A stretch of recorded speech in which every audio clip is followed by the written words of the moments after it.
Sweden makes it illegal for Swedish men to purchase Onlyfans content, but allows the continued creation of Onlyfans content by Swedish women. And technically, I suppose men, but it's a vanishingly small minority, isn't it? So, why do they do this? This seems utterly absurd. Surely if you are attempting to disincentivize the creation of pornographic content, you would make the creation of the pornographic content itself illegal. Well, it's very simple, really. The intent of a law is 9 times out of 10 precisely what it achieves, rather than what the politicians tells you that it's supposed to achieve. In this case, the result of the law is that foreign men will continue being able to jerk off to Swedish women, whereas Swedish men will not. It really is that simple. It's straight up, unironically, is that gosh darn simple. Now, there are some qualifications here. This law specifically states that Swedish men cannot purchase custom-made content. So they can't say like, hey, do this for me and film it. They can't make requests. They are still allowed to purchase other content available to everyone else, mind you, so it's not a full ban, although, obviously, they are trying to get a full ban.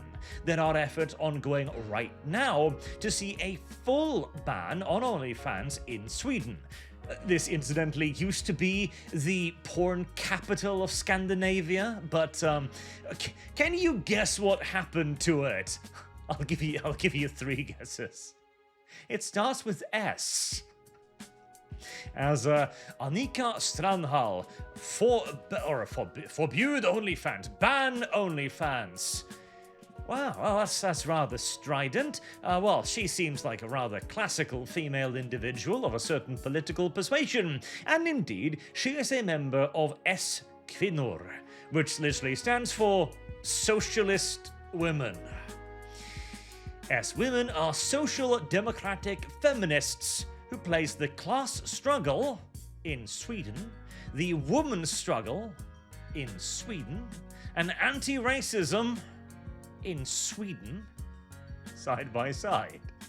Of course, obviously it's the socialists. No one else would come up with a law that so obviously fails to do what it states it's supposed to do, reduce the amount of prostitution or the risk of prostitution in Sweden, whilst harming literally only the men from that country.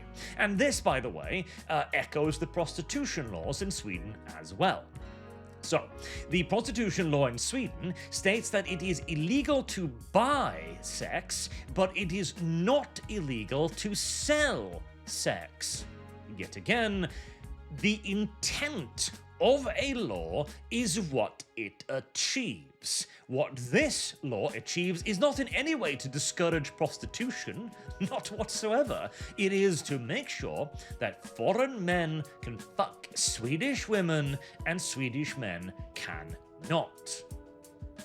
Again, it's that simple. There is no alternative explanation to this. One simply does not exist. Because again, you know, if you want to get rid of prostitution, you ban prostitution. Hell, illegalize it for both parties. Make it illegal to both purchase and sell sex. You still won't eradicate it because this has literally been around since the dawn of humanity, since the first man figured out that he could trade fish for pussy, but that would be the way to actually try to crack down on it. Creating a law that intentionally only illegalizes the action of one gender.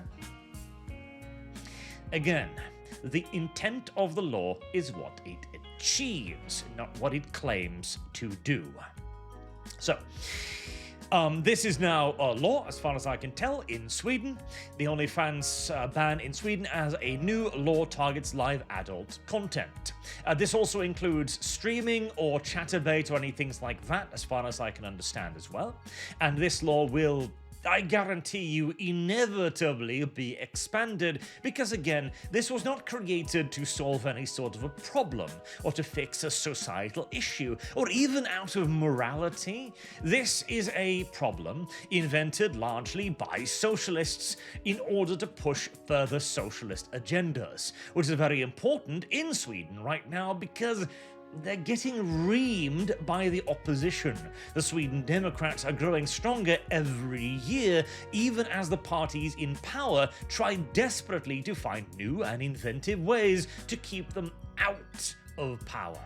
It's the same thing that we're seeing in Britain right now, with a ruling party which is supported by less than a sixth of the electorate, are actively attempting to damage the nation as much as humanly possible in the hopes that when the next guy gets into office, he won't have the bother, the sheer willpower necessary to go through 20 years of active sabotage to fight each and every single case to get it repealed.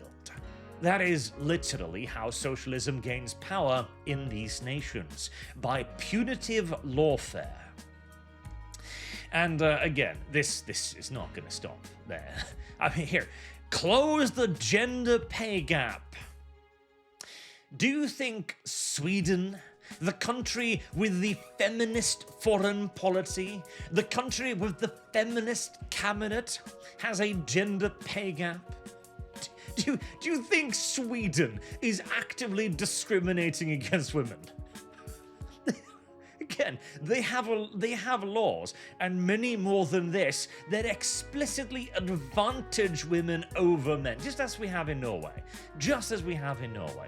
Sweden is already a socialist country, and this is merely just another example that socialism was never about equality. Feminism was never about equality. It is about superiority. For the umpteenth time, the intent of a law is what it achieves. I don't care what they claim to be trying to do, it is what they actually do that is important.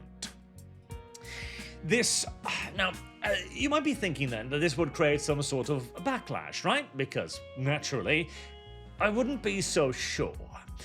Bear you in mind here, Sweden, and to be honest, Scandinavia in general, has been thoroughly cucked on this issue for a very, very, very, very long time. And even if this is again a explicitly discriminatory law that advantages one gender over the other, despite the obvious problems with policing this, despite the obvious fact again that it is meant to advantage foreigners over native-born Swedes, etc., etc., etc., I'm not entirely sure all of this will be enough to actually convince the Swedish people to vote for the Swedish Democrats enough. Bearing in mind, they're already trying as hard as they can, but this is the slow grind of all of this, which we see in Germany with Alternative für Deutschland growing larger every year, is what we see in France when they need to eventually ban Le Pen from running to make sure she didn't have a chance. It's what we see in England, where the Conservatives were voted in with an enormous majority, did nothing except push socialism, albeit slower, and now Labour is attempting to ruin the country. The only way you can possibly conceivably beat these people is if you rout them mercilessly, if you crush them entirely underfoot, not only reversing every legislation they have ever created, but introducing new and equally punitive ones in the opposite direction. And at least here in Scandinavia, we are still too fat and happy to do anything like that. Now, of course, the simple solution to prostitution is to simply goddamn allow it. You can't... There's no banning it. It's impossible. You literally can't. It's ingrained human nature. I don't care even how moralistic a society you make. I don't care about how universally you condemn it. I don't care if you have an entire nation of avowed Puritan Christians. Indeed, you tried that. We tried that in Britain, for example, during the Victorian period. How did that work out? Not very well.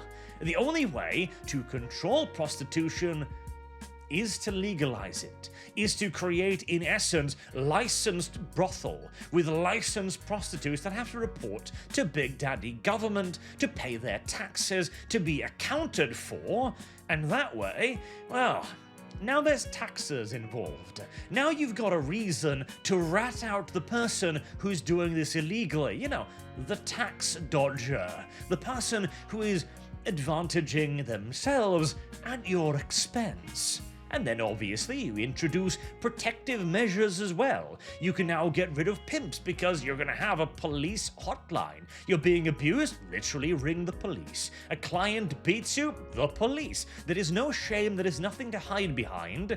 You are doing a job, legally speaking, and the police, especially in nations like Sweden, are not gonna bat an eyelash at enforcing it. Again, it's like trying to ban alcohol in the US. Just isn't happening. Live with it and make the best out of it. Maybe in another 500 years.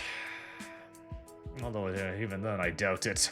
Unless we've nuked ourselves back to the Stone Age at that point. Well, Puritanism might be starting to wane a little bit then. Until next time, I have been Arch. Thank you all very much for watching, and for just once, if you're a Swede, for this day and this day alone, we can be friends. Have a good day.